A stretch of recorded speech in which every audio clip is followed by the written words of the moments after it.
ముసాయిదాలో ఒక 5 ప్రధానమైన అంశాలు దాంట్లో ఉంచాం. ఒకటి, నేను ఇప్పటిదాకా మాట్లాడినట్టుగా కొత్తగా ఆర్ఓఆర్ తయారు చేసుకోవడానికి ఉన్న ఆర్ఓఆర్ని సవరించుకోవడం కోసం సెక్షన్ 4లో ఒక అవకాశం ఇచ్చాం.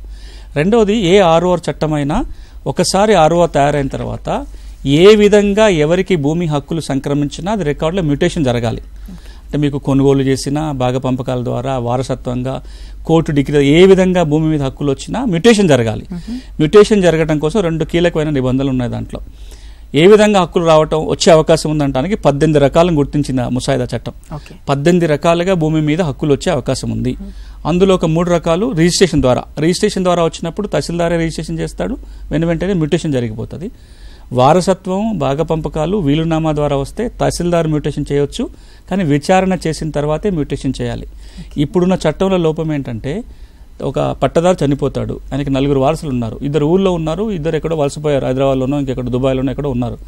ఈ 2 వారసులు మేమే వారసులు అనుకుని ఒక జాయింట్ అగ్రిమెంట్ తీసుకెళ్లిపోయి తహసీల్దార్కి దరఖాస్తు పెట్టుకుంటే విచారణ చేసే అధికారం తహసీల్దార్కు లేదు కాబట్టి మిగతా వాళ్ళకి నోటీసులు పోకుండానే పట్టా మార్పిడి అయిపోతున్నాయి.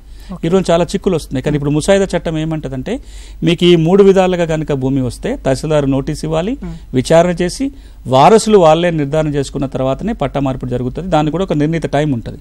ఆ గడువులోగా మ్యూటేషన్ కావాలి, లేకపోతే మ్యూటేషన్ అయినట్టుగా భావించాల్సి వస్తుంది.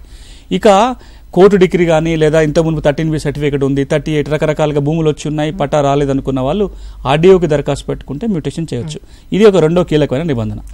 ఇక 3వ నిబంధన ఏంటంటే, ఇప్పటికే సాదా బైనామాలు అంటే రిజిస్టర్డ్ కాని దస్తావేజుల ద్వారా భూములు కొనుక్కొని పట్టా కాని వాళ్ళు దరఖాస్తులు ప్రభుత్వం పెట్టుకోమంటే 2020 అక్టోబర్ నవంబర్ నెలలో 9,24,000 మంది దరఖాస్తులు పెట్టుకున్నారు. అవన్నీ పెండింగ్లో ఉన్నాయి. ఎందుకు అంటే హైకోర్టు స్టే విధించింది. స్టేకి కారణం ఏంటంటే, మీరు 2020లో కొత్త చట్టం తెచ్చుకున్నారు, అందులో నిబంధన లేదు కాబట్టి స్టే వచ్చింది. ఈ చట్టం సెక్షన్ 6లో సాదా బైనామాలకు పరిష్కారం దొరుకుతుంది, ఆర్డీఓ పట్టా చేయడానికి అధికారం వస్తుంది. ఇది 2వది. ఇక 3వది అంటే, మొట్టమొదటిసారిగా తెలంగాణలో, బహుశా దేశంలోనే మొదటిసారిగా ఆబాదీ భూములకు రికార్డు వస్తుంది, ఇంటి స్థలాలకు కూడా పట్టాలు వస్తాయి ఈ చట్టం కింద. ఇక మరొక కీలకమైన అంశం ఏంటంటే, అప్పీలు రివిజన్ మెకానిజం వస్తుంది. మీకు రికార్డుల మీద ఏ అభ్యంతరాలు ఉన్నా, మ్యూటేషన్ మీద ఏమైనా అభ్యంతరాలు ఉన్నా అడిషనల్ కలెక్టర్కి అప్పీల్ చేసుకోవచ్చు. 2వ అప్పీలు సీసీ లేకుంటుంది, గవర్నమెంట్ దగ్గర రివిజన్ పిటిషన్ వేసుకోవడానికి అవకాశం ఉంటుంది. రికార్డుల్లో ఉన్న తప్పొప్పులకి కోర్టుకు పోవాల్సిన అవసరం ఉండదు.